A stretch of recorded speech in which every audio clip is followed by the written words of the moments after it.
我々は芸術作品だけでなく、記念碑や建築物も含めた文化財に囲まれて暮らしています。こうしたものにはもちろん文化的、歴史的価値があるはずなのですが、数々の理由によって破壊されてしまうことが珍しくありません。慶應義塾大学アートセンターの渡辺です。このコースでは具体的な事例を通して文化財の保存と継承について考えていきます。アートセンターは慶應義塾大学の文化財の保存・修復活動を担っていますが、文化財の継承にはこうした活動が欠かせませんし、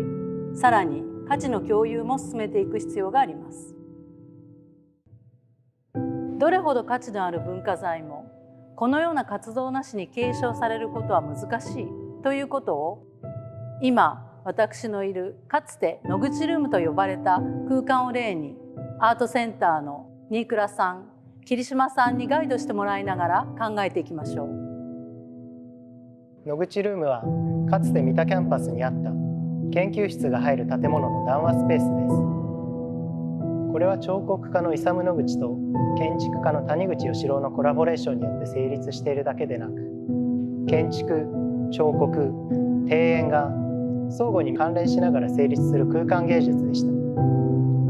しかし、この芸術的価値の高い空間は解体され、このように当初のコンセプトから考えれば不本意な形での移築を余儀なくされてしまいました。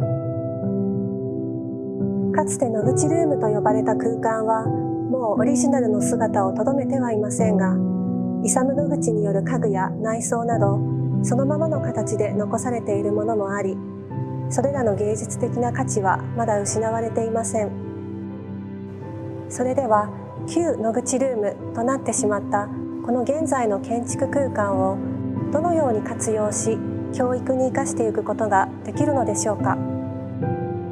本コースでご覧いただく事例は、大学という場における文化財の可視化、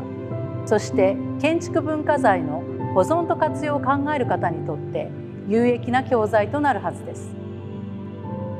野口ルームの歴史をたどりながら、文化財の保存と活用について一緒に考えていきましょう。